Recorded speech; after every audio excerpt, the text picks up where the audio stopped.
Rules Committee will come to order, and good afternoon. Today, the Rules Committee will consider S2244, the Terrorism Risk Insurance Program Reauthorization Act of 2014. This legislation comes after a series of very long, bipartisan, bicameral negotiations aimed to reauthorize TRIA before it expires on December the 31st. Since it was signed into law in 2002, TRIA has served as an effective means of dealing with the problem of availability of terrorism reinsurance. TRIA enables the private sector insurance market to provide an essential type of coverage that otherwise may not exist. S2244 would extend this vital program for 6 years, which gives policyholders and insurers the tools they need to develop market-based solutions to economic threats posed by terrorism. It also includes vital reforms such as a decrease in the federal share of losses under the program, a staggering tenfold increase in the program trigger, and a staggered increase in the mandatory recoup amount of $27.5 billion to $37.5. I'd like to go back and reread this. It also includes vital reforms such as a decrease in the federal share of losses under the program, a staggered tenfold increase in the program trigger. Thank you very much. I'm going to learn how to read. This is what happens when you don't go to Texas A&M, I guess, Jeb. I want to thank the Chairman of the Financial Services Committee, the gentleman from the 5th District of Texas, the Chairman of the Financial Services Committee. Chairman Hensarling brought not only vital contributions to this measure, he also worked very diligently to get us where we are today. Also, we're joined today by my very dear friend, Congresswoman Carolyn Maloney of New York and Ranking Member Maxine Waters of California. I'm delighted that both of you so far are here. Carolyn and Mr. Chairman, thank you for being here. Before I defer to you, I want to make sure that we defer to the gentleman from Massachusetts for any opening statement the gentleman may choose to make. The gentleman is recognized. Thank you, Mr. Chairman. I think I'll go right to the testimony. I appreciate the opportunity. Thank you very much. As always, welcome to both of you for coming to the Rules Committee, for being here with us. This committee has spent a lot of time in the last few weeks, had a 6-hour hearing last week that seemed to last all day, but, you know, do the best you can, show up for work and see what happens. Today, we're delighted that both of you are here to talk about this important issue. I'm going to defer first to the young Chairman of the Financial Services Committee. Please know that anything you have in writing will be, without objection, entered into the record. And the gentleman from Dallas, Texas is recognized. Chairman Sessions and I guess ranking member for the moment, Mr. McGovern, other members of the committee, thank you very much for the opportunity to testify before you. Also, thank you for serving on the Rules Committee, whether you volunteered or were drafted. We appreciate your service. I'm very grateful. I was not drafted myself, but thank you for your service. A very thankless job. When the TRIA was first enacted after the tragic events of September 11th, the legislative history will show that the legislation was meant to be temporary. If you will follow the debate at the time, it is very clear in the congressional record. It was clear that there was a need for TRIA then, and frankly, there is still a need for TRIA now. But I want to emphasize that there is nothing in TRIA that reduces or prevents terrorism. I wish there were. But it is not. That is more the business of our Homeland Security Committee, our Intelligence Committee, our Armed Services Committee, and prevention is what is most important. TRIA simply reallocates cost after the fact and reallocates them from insurance companies and policyholders and shares that risk instead with taxpayers. So 13 years later, the temporary program has been renewed twice. So taxpayers continue to be on the hook. Many on the House side thought that the Senate TRIA extension bill would have essentially extended the status quo yet again. Many on the House side thought that we should keep true to the remaining purpose of TRIA and gradually help develop a more healthy market, still reserving a government backstop for those truly onerous events that cannot be reasonably modeled, are such a size that impact would truly be devastating to our economy. So there were two different views, and as is the case in divided government, negotiations have ensued, and after many hours of negotiation, we now have a bill that I believe we are in agreement with all but one provision. So the text before you, Mr. Chairman, extends TRIA 6 years, but it also, fortunately, advances the cause of taxpayer protection. Specifically, the amendment would decrease the federal co-share on losses, doubles the amount of losses from a terrorist attack necessary to trigger the government backstop.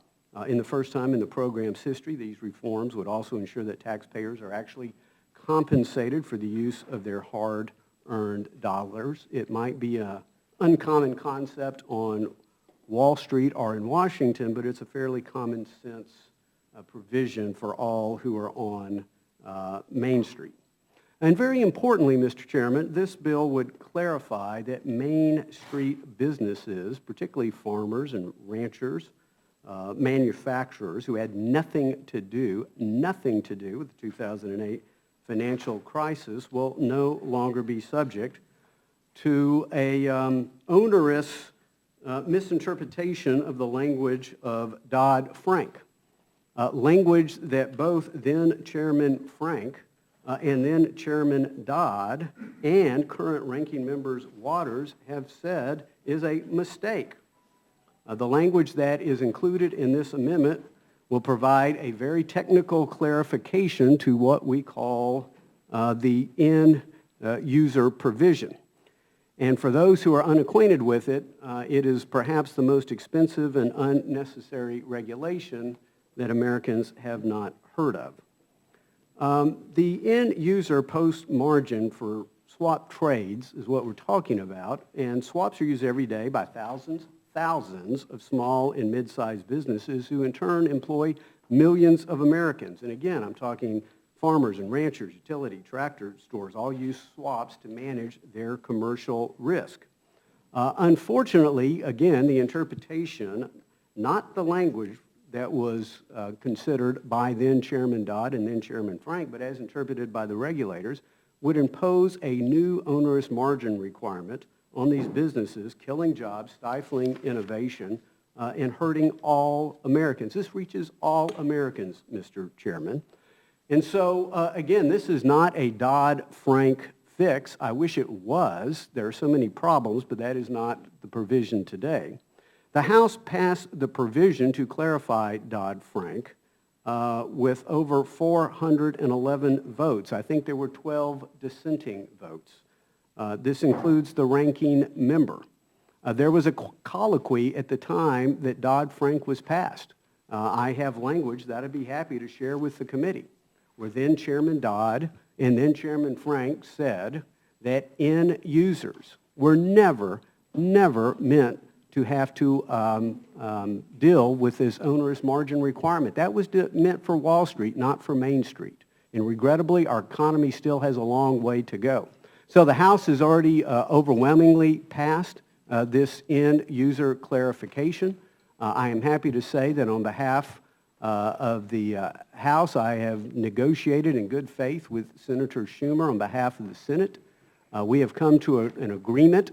Again, it is, like everything else around here, a negotiation and a compromise, with the exception of this very simple clarification to Dodd-Frank. So I'm hopeful, Mr. Chairman, that the Rules Committee will see it fit to allow this amendment to come to the floor. I thank you for the opportunity to testify, and I will welcome your questions.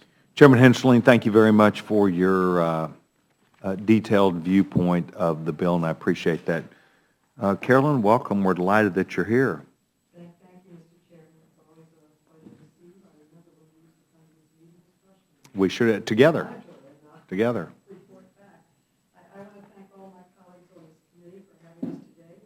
Senator Schumer, who was negotiating from the majority in the Senate, Chairman Henson, negotiating with the majority in the House, reached a compromise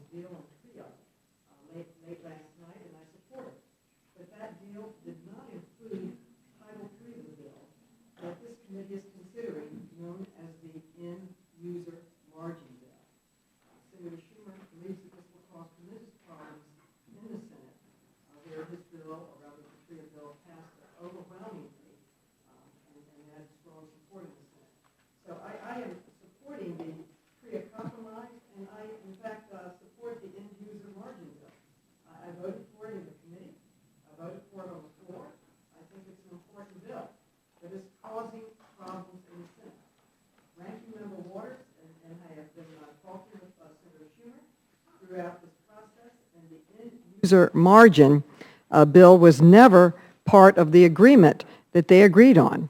A compromise was negotiated in TRIA by Senator Schumer and the chairman in good faith, and despite the fact that the Senate bill passed overwhelmingly 93-4, and the House bill did not pass the House of Representatives.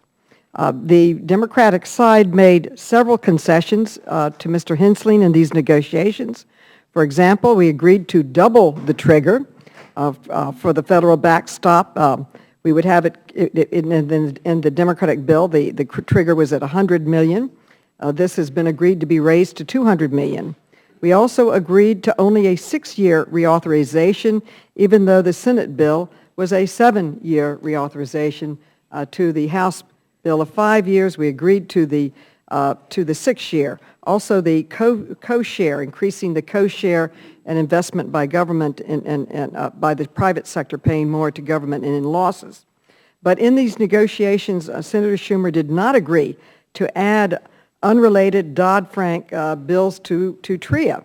And the reason he didn't add unrelated Dodd-Frank bills was that they make it very difficult to pass the Senate before TRIA expires. I think all of us agree that TRIA is tremendously important. It has not cost this government anything. We have not had a terrorist attack.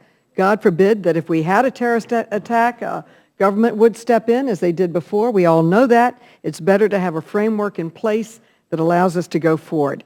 And without TRIA, I can tell you, as one who represents a city that is a terrorist target, no one could get insurance, absolutely no one. You couldn't even insure a hot dog stand. We had to go to Lloyd's of London during that period for any insurance. So TRIA is critically important to the economic growth and base of our city, particularly urban areas that are target areas. Without it, construction stops. Right now, people are writing insurance policies that say, you know, you have an insurance, but if you don't get TRIA, then it's just not going to happen. You don't have insurance. So it's a very, very serious issue. So if the chairman wants to add an unrelated Dodd-Frank bill to TRIA, then it's possible that the senators who oppose this in the Senate, and some oppose doing anything with Dodd-Frank. I don't. I think the end-user bill is a good one. It clarifies really the intent of it. I support it. But he is very concerned that this will blow up everything in the Senate. And when you have these type of discussions on adding bills, they haven't had hearings on the end-user issue in the Senate. But by adding extraneous bills to TRIA that were never agreed to in the negotiations, this bill is putting the entire package in jeopardy. Mr. Schumer believes that the Senate will not support this, that he's hearing from his Democratic colleagues they will oppose it. I want very much to reauthorize TRIA as much as anyone in Congress. It's the #1 priority for the district I'm privileged to represent and the state that I represent because we are a terrorist target. I strongly oppose doing anything that jeopardizes TRIA getting reauthorized. And that's why I oppose bringing this bill to the floor in this format, because it has an unrelated Dodd-Frank bill that complicates, in the Senate, not in the House, complicates the passage of TRIA in the Senate. And that was never part of the good faith deal that Senator Schumer and Chairman Hensling worked together to put together. And I support that deal. I support his work. I support the compromises that were made by Senator Schumer to move it forward. I think it's a good bill. I support it. But adding Dodd-Frank is somewhat toxic in the Senate. The senator believes that this will bring the bill down in the Senate, and he is very much opposed. He believes it will blow up the whole process and that we won't have the votes for the passage of TRIA, which is very, very serious. I think all of us on this panel and on both sides of the aisle support the reauthorization of TRIA with the compromised changes that have taken place. So I urge the committee to make this change that would bring out the unrelated Dodd-Frank, although a worthy bill, because it has not been approved to, is not supported by the Senate. And I yield back. Thank you.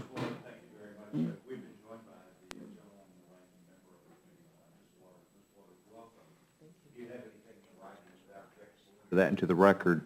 I'm going to ask that you share the microphone there that Ms. Maloney has right in front of her. Make sure that green light is on and pointed right at you, and the gentlewoman's recognized. Thank you very much, Mr. Chairman. I rushed here from our Steering and Policy Committee because the issue that before us is so very important. I have been working for months on the reauthorization of TRIA. I've been working for months on the reauthorization of TRIA because, number one, I think, first of all, it's the patriotic thing to do. Secondly, after we were attacked and parts of New York was devastated by the terrorist attack, we figured out that we had to mandate that our insurance carriers give coverage to our big venues. For example, our stadiums, our universities, our hospitals, what have you. The insurance companies cannot easily model the cost of terrorism insurance. And so we mandated it, but what we said to them was, we'll provide a backstop.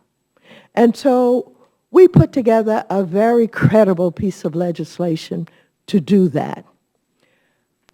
I have not been able to figure out why anybody would be against the reauthorization of TRIA. Democrats are 100% in favor of reauthorization. The Senate passed a good bill for reauthorization. We have 45 members on the opposite side of the aisle, the Republicans, who signed a letter in support of the reauthorization of TRIA. This bill is a prime example of how Democrats and Republicans can come together to do the right thing for their country. I don't understand why my chairman, Mr. Hinchland, has been opposed to TRIA. It's baffling. I do know this, that despite the fact that we're all baffled about why Mr. Hinchland would be opposed to the reauthorization of TRIA, Mr. Schumer, representing all of us, got involved in the negotiations to see what could we do? How could we come together and get a bill that we could get reauthorized so that we could have the kind of coverage that's necessary to deal with the work, the rehab, the fixing up that has to be done in case there's a terrorist attack. And for some days, talking with Mr. Schumer constantly, we thought we had a deal. And we decided that we would compromise. The Senate bill had 7 years for reauthorization. Mr. Hinchland, who joined with in the negotiations now, who said he wanted to fix it instead of just being against it, reduced it to 6 years. We agreed to that. Mr. Hinchland said that the backstop of $100 million had to be raised to 200. I think he started out at $250 million. He came to $200 million. We agreed to that, $200 million over 5 years. And then there was an issue called bifurcation, where Mr. Hinchland wanted to differentiate between a chemical attack as opposed to a radiological attack, et cetera. We worked and we thought we took that off the table.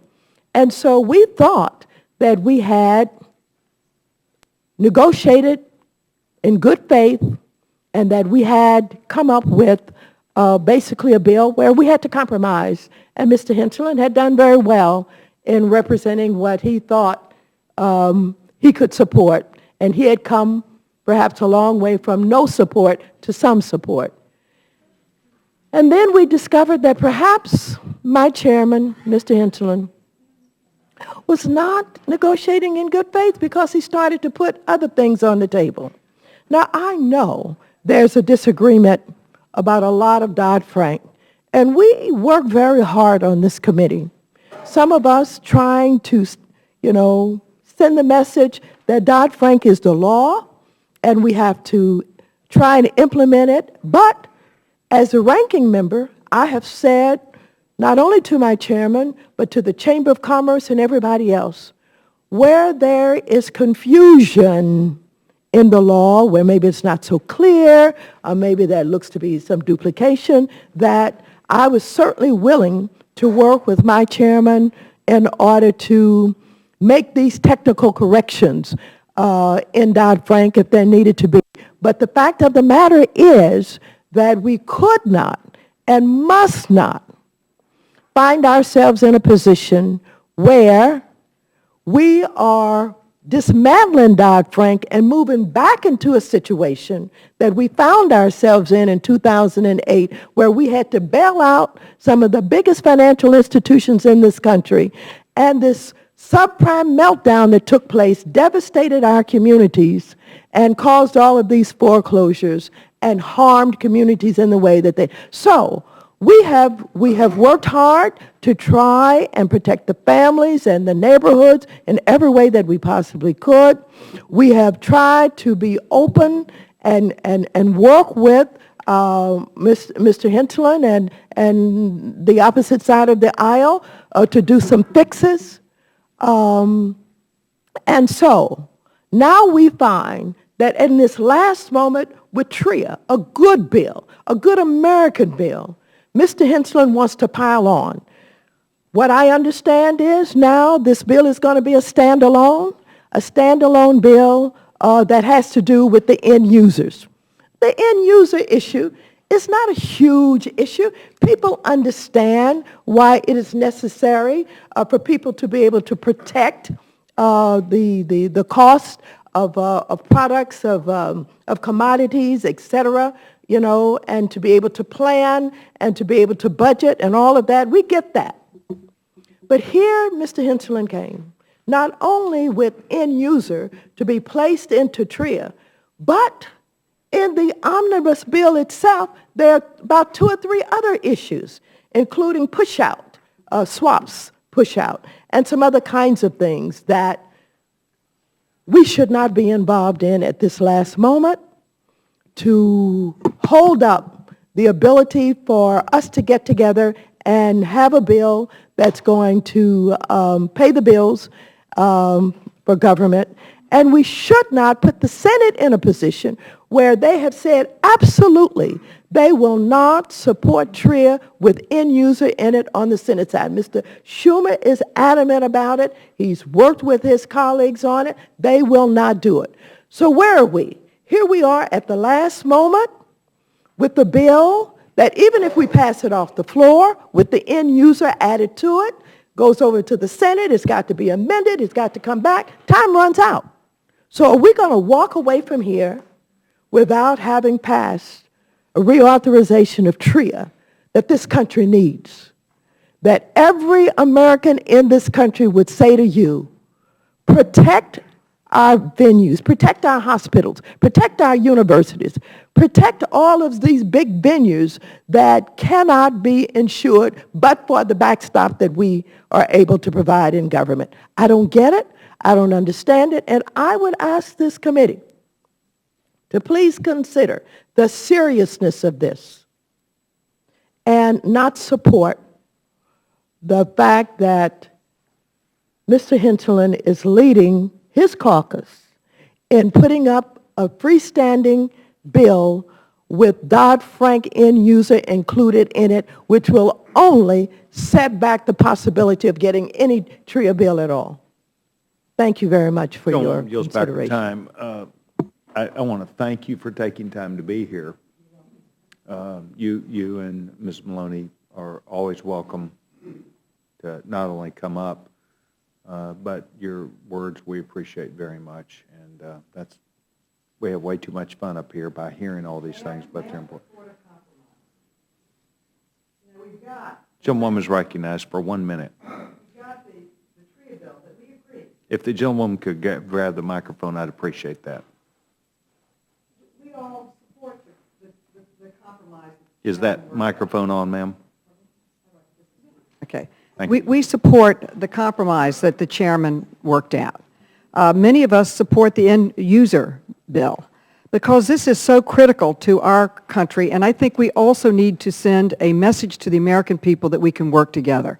They're always saying, why can't you work together? May I make a modest suggestion that if you want to put TRIA up there separately, put up TRIA in the compromised form that Senator Schumer and Chairman agreed on. Also put the end user bill up. You don't have to put them together. Putting them together is going to, according to Senator Schumer, and he's usually right, 99% of the time he's right, he's telling us that it's going to blow up in the Senate. We can't afford that. But that way the chairman can get yet another vote. I'm sure it would pass like it did before with what was it, 400 to 11, I think? The end user bill. It was a huge vote in support of it. But separate it out. But by putting it together, we're causing unnecessary friction and problems in the Senate. We don't need that. The Senate wants TRIA. They agreed to the chairman's improvements in it. The House wants TRIA. We've agreed to it. The chair lady, the ranking lady agrees to the TRIA bill we've agreed. Thank you very much. I think we understand what you're doing. We're going to keep moving today. Okay, I'm not please. trying to cut gentlewoman off. I know. I do understand what you're saying. We can't afford this fight in the Senate. Well, let's go around this dais and we're going to find out. I believe I was one of those 411 votes, and so I want to thank the I do chairman for his get. leadership on this. Yeah, Thank yes. you. Yes, ma'am. And the end user bill. Yeah, yes, I ma'am. support both of them. Mr. Bishop, the gentleman from Utah does not seek time. Mrs. Slaughter. Gentlewoman's recognized. Let me make a stab at this and see if I understand. The TRIA bill passed the Senate in summertime, July, is that about right? Excuse me, just a Are you moment. leaving? Ms. Maloney, are you, They're calling me to the floor. They want me on the floor for something. okay. Can I come back? Yes, ma'am. I run down for something real quick. Normally, go ahead, Carolyn. Normally, when a member does come and testify, we expect them to stay. That is Yes. not anybody's fault. She evidently did not know that. She's got to go to the floor. Well- But I wanted us to be aware that if we need to get her back, if anybody wants to get her back, we're going to have to tell her that, so. Sure. But okay. sometimes, In even if they fairness. know that, they might have to go. You know what, in fairness, I'm just offering if somebody wants to question her. Right. Otherwise, I'm not going to request that she come back. Gentlewoman's recognized. Thank you. The Senate passed a bill in July, but the House did not take that bill. At that point, the Senate bill did not contain anything about Dodd-Frank. Is that correct? That's right. All right.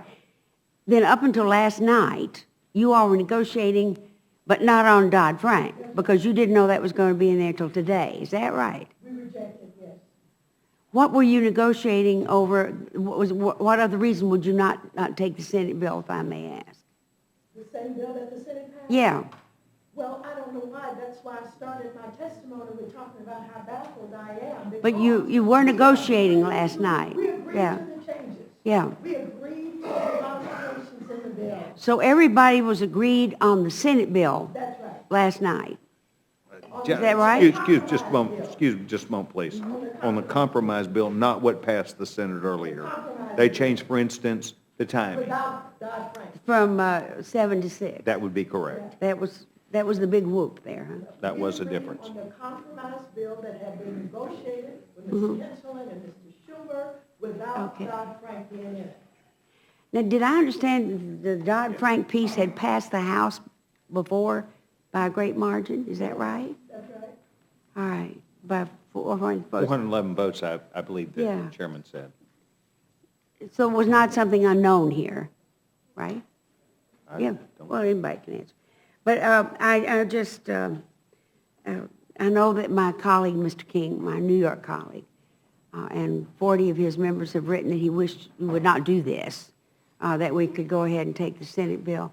And the Senate has said that should this come back with a Dodd-Frank in it, it's all over. That's right. All right, and now I would like to ask unanimous consent to put into the record a letter to Senator Schumer from Secretary of Treasury Jack Lew. Without objection. Do you mind if I get a Which copy of basically, that? of course not. It basically says that he's proud of what everybody's done up to now, but he doesn't believe that Dodd-Frank belongs in there, those changes. Changes to Dodd-Frank scare me pretty much, because I do have very vivid memory of what the recession and the subprime mortgage loans did to the United States. I would hate to see that happen, particularly overnight, if nobody had a chance to really look to see what was happening. So I guess I really can't support this. So thank you, Mr. Chairman. Gentleman yields back. If I could, gentleman just gave me this. I'd like to read, if I can. Mr. Chairman, have you received a copy of this letter or? I'm unaware of the All right, correspondence. what I'd like to do then is defer this comment. I'm going to have our clerk to please make copies for the entire committee. And then I'd like to reread at least part of it into the record, perhaps receiving your feedback. The gentleman from Georgia is recognized. Thank you, Mr. Chairman. I apologize. I walked in late, and Ms. Waters, you were giving your testimony when I came in about the importance of moving TRIA. You spoke with great eloquence about that importance. Could you help me understand about the Dodd-Frank section of this? Because what I thought you said is that it had passed the House by a giant margin earlier in the year. So we have the common sense TRIA compromise that was worked out, and then we're adding to that something that passed with over 90% of the House voting yes. And what is the outrage there? I'm getting ready to have to vote on this omnibus appropriations bill. I voted on these bills one at a time. I don't want to see them all put together, but that's going to end up being the package I see back. What is the concern about combining two very popular pieces together? In fact, I might have argued that the end user provision changes were actually more popular than the underlying TRIA compromise. That bringing 411 of us together on that was the common sense proposal. Why wouldn't we want to assert our position in the House, something that we don't have a lot of giant bipartisan majorities like that? Why wouldn't we want to all come together and push this through the Senate with the days as limited as they are? Thank you very much for the question. Mr. Woodall, we're at a point in time where we have to pass a bill to fund this country, this government. We're up against the last minutes of this session. The Senate has made it very clear that they want a clean reauthorization of TRIA, and they will not support any attempt to use this as a way by which to deal with Dodd-Frank concerns. That's what I thought I understood you to say. I guess my question is, my question is, are you and other members defending the House prerogative there? I mean, we came together on end user language, passed 411 to 411 That's votes not- here. that's not I the hear issue. that. Yeah. I hear that the Senate doesn't want Yes. to do it, but for Pete's sakes, that's important too. We all decided it was important together. I don't know what's happening with the clock here. I hope it's not going to get extended much longer. But if we don't do this together now, if you don't help to move the Senate in this direction, when are we going to get that done? Well, it doesn't make good sense at this 11th hour when you know the Senate is not going to support it. And if you send the standalone bill that Mr. Henslin is putting on the floor over to the Senate, they have to amend it, and I guess they have to send it back. Time runs out. So we get no reauthorization. It is un-American to leave here without reauthorization of TRIA. And as you describe that fact pattern, it would then be your expectation that we would all leave here without pushing that giant House majority on the end user provisions? I suppose that would be the decision of those who run the House, whether or not they're going to keep us here, whether or not we're going to go home, or what's going to happen. But the fact of the matter is, we won't get it done by Thursday or Friday. And to the chairman, I have to say, I didn't get to hear your testimony. I apologize, but I heard Ms. Waters describing the agreement at $200 million, the agreement at 6 years, and I was thinking, golly, if only they knew the earful that the chairman had been getting from all the members of his conference to say, no, 250 was a little low to begin with. Don't you dare come down to 200, and no,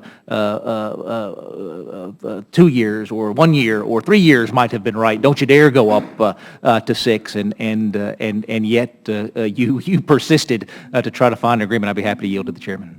Well, I thank the gentleman for yielding, and again, classic negotiations, as we all know, in divided government, getting a cup of coffee can be product of a negotiation. With the gentleman's indulgence, I would like to correct a few myths that I've heard today on the minority side. First, I hear my very liberal friend and ranking member have a very liberal use of the first-person plural word we. I offered to the ranking member, not days ago, not weeks ago, but months ago, the opportunity to negotiate with the majority on our committee a TRIA bill. She declined that offer. In the weeks that I have been negotiating with Senator Schumer, I don't recall her being involved in one aspect of the negotiation. I did not hear from her. I did not see her. And so I'm curious at this very liberal use of the term we.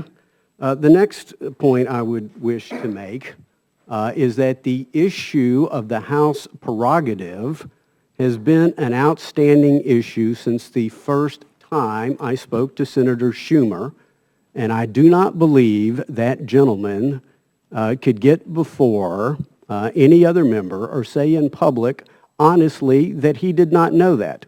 From day one, he knew this was an unresolved issue. When we resolved all other issues, he again acknowledged that this was an outstanding issue. For people to say they are surprised, frankly, disingenuous is probably the most polite word I can come up with it.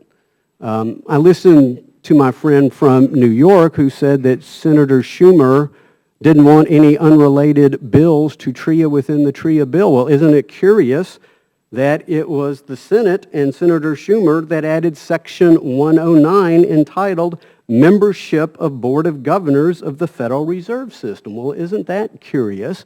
If Senator Schumer didn't want any unrelated issues to TRIA in the Senate TRIA bill, what's it doing there? And if you will look at it, it is the most radical change in the qualifications of the Board of Governors of the Federal Reserve since the 1930s. And then my friend from New York said, well, the Senate hadn't had a hearing on derivatives. I can assure you, as chairman of the House Financial Services Committee, we never had a hearing on Section 109 to change the requirements of membership of the Federal Reserve System.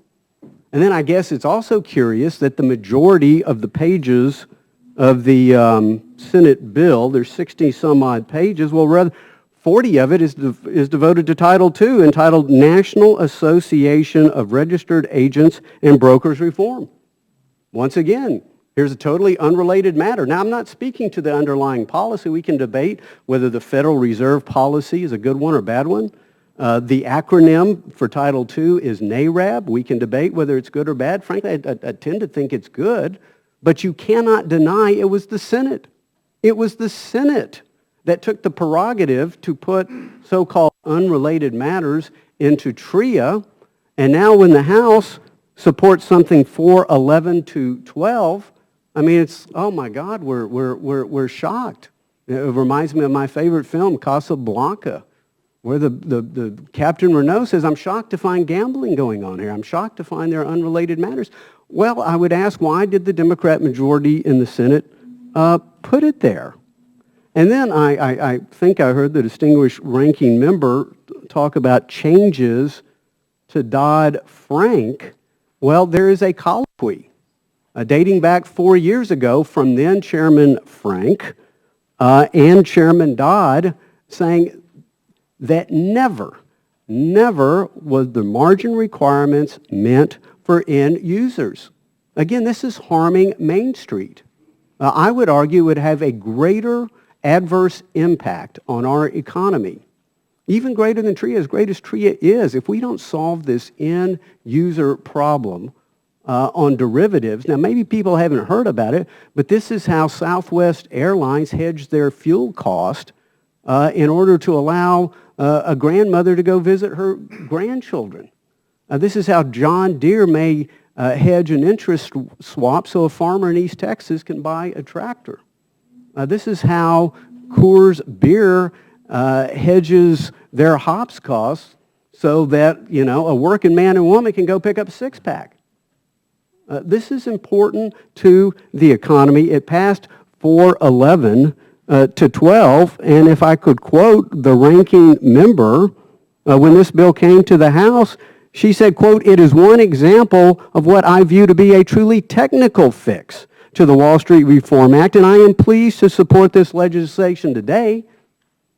Apparently that was good enough then. It's no longer good enough now that somehow the whole is lesser than the sum of the parts. To continue to quote the ranking member, H.R. 634 seeks to clarify the exemption for commercial derivatives end users.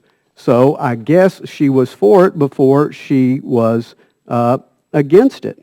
And again, Chairman Frank himself, in response to something that Chairman Peterson said about regulators have no authority to impose margin requirements on anyone who is a swap dealer, except anyone who's a swap dealer or major swap participant. That's what Chairman Peterson said. Then Chairman Frank responded on a colloquy on the floor, "The gentleman is absolutely right. The gentleman is absolutely right." Senators Dodd and Lincoln on the Senate side, quote, "Congress clearly stated in the Dodd-Frank Act that the margin and capital requirements are not, I repeat, not to be imposed on end users, nor can the regulators require clearing for end user trades." So I would just respectfully disagree with the distinguished ranking member of the Rules Committee, and we're all have our own abilities, I guess, if we want to characterize it as a change, but it did not appear that Senator Dodd and Senator Frank, the authors of the bill, viewed it as a change. They seemed to view it as a clarification. And I just don't understand why members continue to oppose something today that they supported yesterday. I'm somewhat amazed and chagrined by that. So once again, Mr. Chairman, I would urge that the Rules Committee, if people are so anxious to get this done, I'm sorry this is coming down to December. Having said that, the last two reauthorizations were frankly passed later in December than the one that is before us. It just happens to be historic fact. So the sooner we save jobs and consumers from this derivative end user problem, and the sooner that we can get the other aspects of TRIA concluded, I think the better off America will be. But I am just completely perplexed by those who vote for a bill and then turn around and oppose it. And I thank the gentleman for his question. Well, the benefits to jobs and consumers appear to be undisputed, and I'm grateful to the chairman for continuing to press forward. I yield back. Gentleman yields back his time. Gentleman from Massachusetts recognized. It's very frustrating to sit up here and to listen to all of this. And I'm not here to defend the Senate, because they do a lot of things that drive me crazy. But at this late stage on a bill this important, I think it would have been preferable to all of us for everybody to come to the Rules Committee, having concluded a bipartisan negotiation in a truly bipartisan fashion. I have no idea whether this bill will fail in the Senate or have to be amended in the Senate. I just think this TRIA issue is too important to play a game of chicken at the last minute. Maybe you know something we don't know that about what the Senate will do here, but this is an issue that's taken far too long to deal with, and I just regret that even on something that I'd like to think we could all kind of come together on, there's still this kind of discord. And there's an old saying, you don't have to agree on everything to agree on something, and if something we agree on, we ought to just get done. And if we had a few more months to play around, then I get it. We could send someone over to them, have them send some back to us, and we could work it all out. But we're late in the game. Ms. Maloney, you wanted to add something?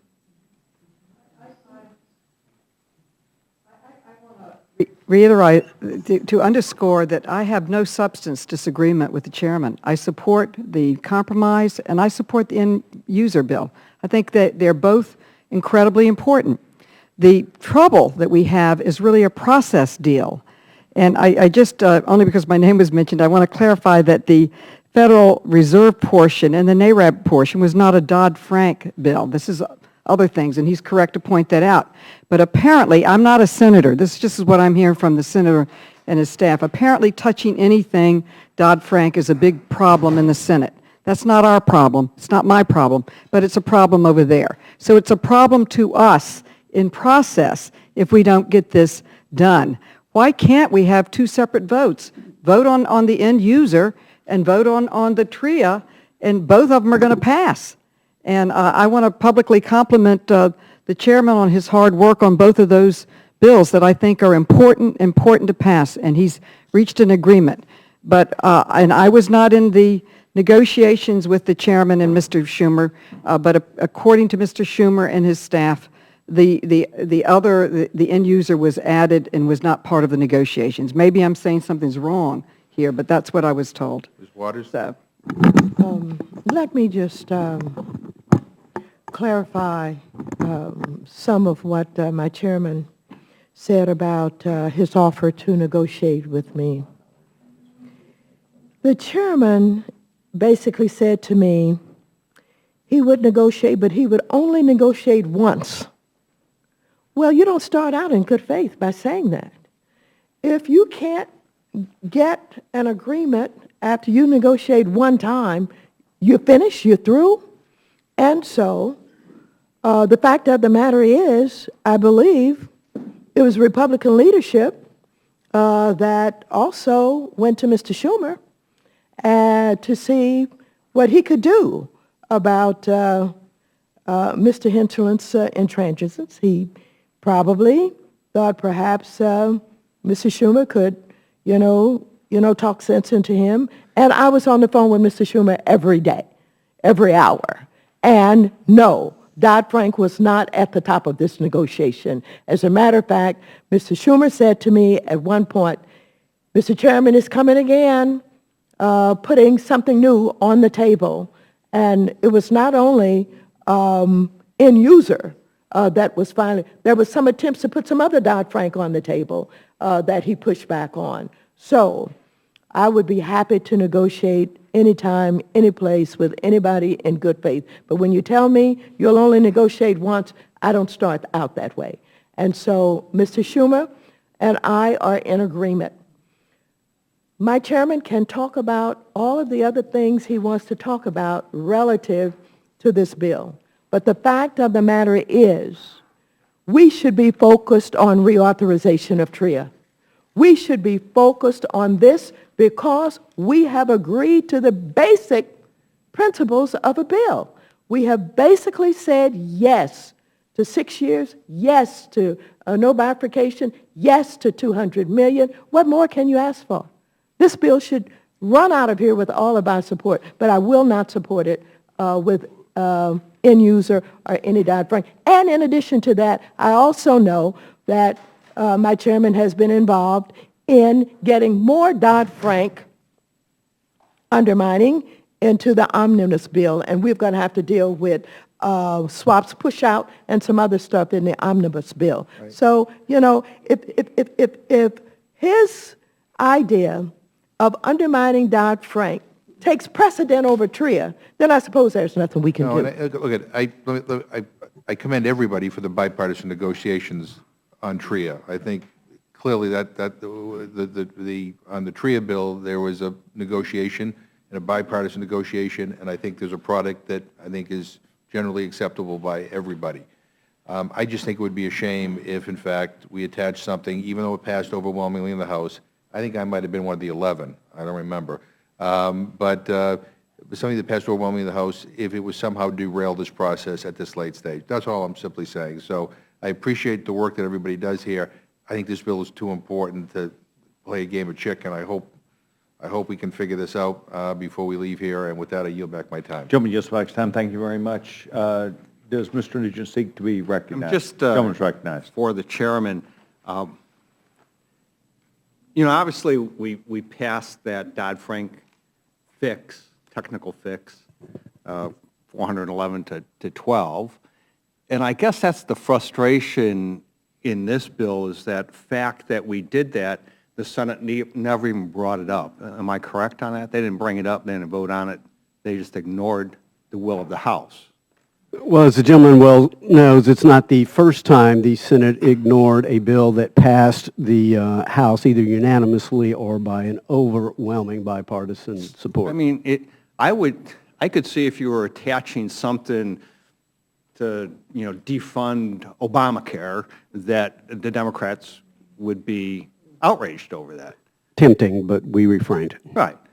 So what you did is you put a piece of legislation that overwhelmingly passed the House in huge bipartisan support, and, you know, the Senate, once again, just doesn't want to deal with that. So you know, I see the frustration from Ms. Waters' part, but here's the frustration I feel, is that the only way we ever get them to come up or talk about it is to actually, I guess, attach it to a must-pass bill.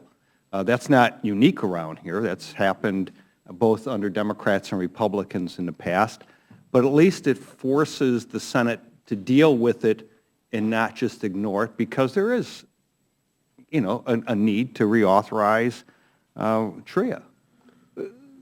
May I respond Absolutely. to the gentleman? Well, I would also say what is highly frustrating here is that I think the House was being very careful also in attempting to ensure that we had bipartisan support. And I'm not just speaking of the overwhelming vote of 411 to 12, but this is something, I've read it, and you know, Mr. Chairman, I hope we can put the colloquy into the record. Without objection.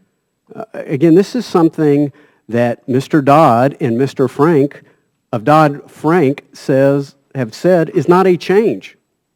This is what the original intent of the legislation was. It's a clarification. And in fact, that is exactly the word the ranking member used when we debated this bill in the House. H.R. 634 seeks to clarify the exemption for commercial derivatives. That's not my language, that's the ranking member's language.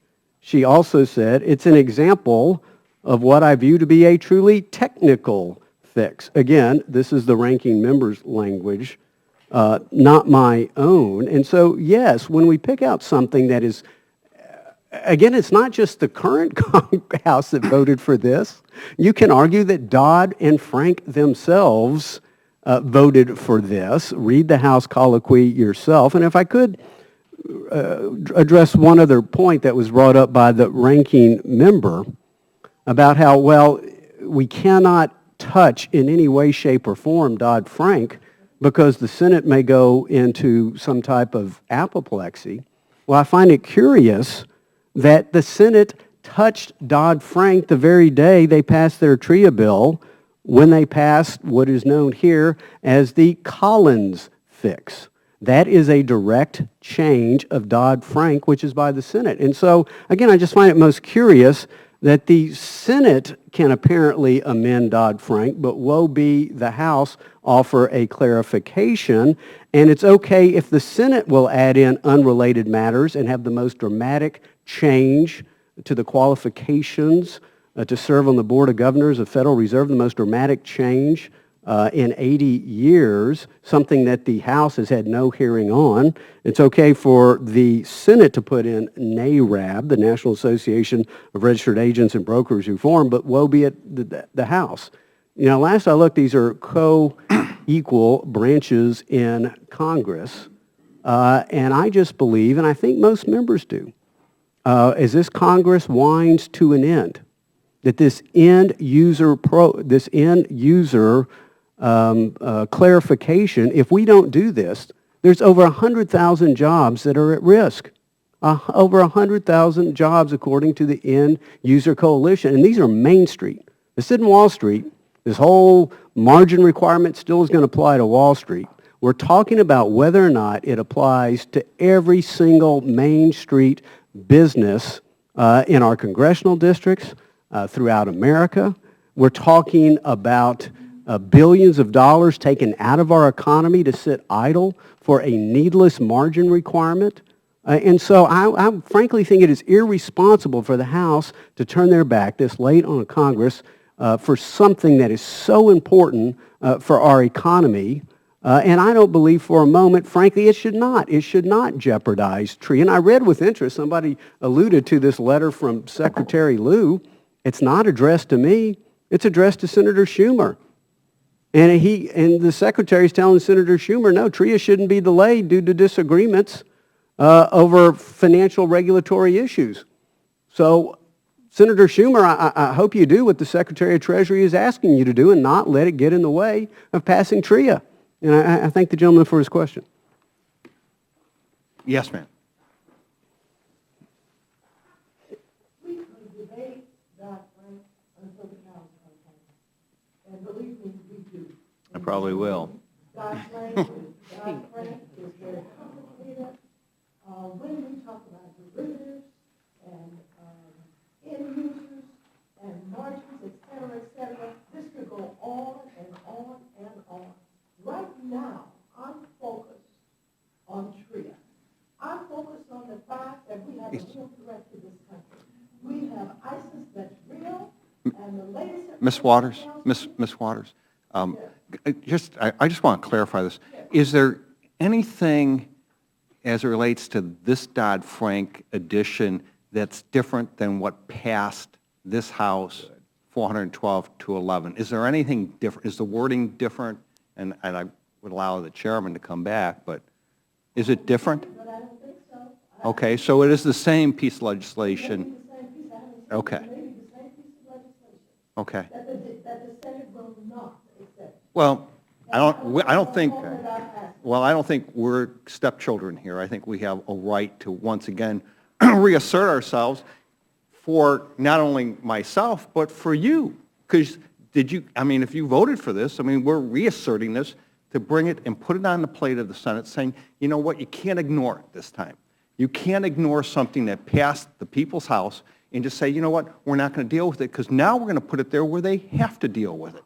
Or let it be on their shoulders that they didn't reauthorize TRIA. And with that, Mr. Chairman, Thank you very much. Gentleman yields back his time. The gentleman from gentlewoman. Does gentleman from Orlando, Florida seek time? Gentleman does not seek time. Does gentleman from Louisville, Texas, Dr. Burgess, seek time? Gentleman does not seek time. Thank you to all three of you for being here. I believe the gentleman from Texas clarified, as I did when I saw this, the way I read it. And I was going to ask if you received a letter. I did not receive a letter. Mr. Schumer did. We'll let him respond. This closes the hearing portion of S2244, and I want to thank all three of you for being here. Stay tuned. I'm sure we'll be on the floor tomorrow and have a chance to reinvigorate ourselves with the facts of the case and where we're headed. And I thank all three of you for being here. The committee will now be in receipt of a motion from the gentlewoman from Grandfather Community, North Carolina. Thank you, Mr. Chairman. I move the committee grant S-2244, the Terrorism Risk Insurance Program Reauthorization Act of 2014, a closed rule. The rule provides 1 hour of debate, equally divided and controlled by the chair and ranking minority member of the Committee on Financial Services. The rule waives all points of order against consideration of the bill. The rule provides that the amendment in the nature of a substitute printed in the Rules Committee report shall be considered as adopted, and the bill as amended shall be considered as read. The rule waives all points of order against provisions in the bill as amended. The rule provides one motion to commit with or without instructions. Section 2 of the rule provides that it shall be in order at any time of the legislative day of December 11, 2014, for the Speaker to entertain motions that the House suspend the rules and that the Speaker designee shall consult with the minority leader or her designee on the designation of any matter for consideration pursuant to this section. Section 3 of the rule provides that on any legislative day of the second session of the 113th Congress after December 11, 2014, the journal of the proceedings the previous day shall be considered as approved, and the chair may at any time declare the House adjourned to meet at a date and time to be announced by the chair in declaring the adjournment. Section 4 of the rule provides that the Speaker may appoint members to perform the duties of chair for the duration of the period addressed by Section 3 of the resolution. Section 5 of the rule provides that each day during the period addressed by Section 3 shall not constitute a calendar day for purposes of Section 7 of the War Powers Resolution. Finally, Section 6 of the rule provides that each day during the period addressed by Section 3 of the resolution shall not constitute a legislative day for purposes of Clause 7 of Rule 13, Resolutions of Inquiry. You've now heard the motion from the gentlewoman from Grandfather, North Carolina, the Vice Chairman of the committee. I would now defer to myself. This rule provides for consideration of terrorism risk insurance program reauthorization act. It provides for consideration of bill under a closed process. It provides for adoption of an amendment in the nature of a substitute offered by the distinguished gentleman, the Vice Chairman of the Financial Services Committee, Mr. Naugebauer. It is the end of Congress, and we need to move quickly to get this done. I have already referred to and put into the record a letter from the gentleman, the Secretary of the Treasury, to the Honorable Charles E. Schumer, that states, given the economic necessity and national security implications of this legislation, TRIA's reauthorization should not be delayed due to disagreements over entirely unrelated financial regulatory issues, meaning that we should get this done due to the national security implications. I support this. The rule also provides suspension for authority for Thursday and our normal recess flow management tools, which we've completed for our work. Now heard the motion and the statement. Is there any amendment or discussion? Seeing none, the vote will now be on the motion from the gentlewoman from North Carolina. Those in favor signify by saying aye. Aye. Those opposed, no. No. The ayes have it. The ayes have it. And this will be handled by myself on the floor. Hastings for the minority. And the gentleman, Judge Hastings, for the minority. This concludes our work for the day. I do expect that the committee will meet tomorrow on the omnibus appropriations bill. We'll announce that as soon as Mr. we have Chairman, that. If the committee will, Before you gavel us down, would you give me some idea of where we can see the bill, the omnibus bill? as a matter of fact, I will, and we would anticipate that it would be sometime early this evening. Early? Well, it's now about 6 o'clock, and it's my hope that it would be done before those gather for any receptions or things, so hopefully by 8 o'clock. Wow. And I So will what time let do you you know. expect it? I will let you know as soon as we get that done. I will call you. We are not going to have much time to look at it. No. You know what? I know we weren't in on any negotiations. Well, as a matter of fact, a number of people have been, and it's my Not hope. on my side. Yeah, it's my hope that as soon as it does, so I will agree to Mr.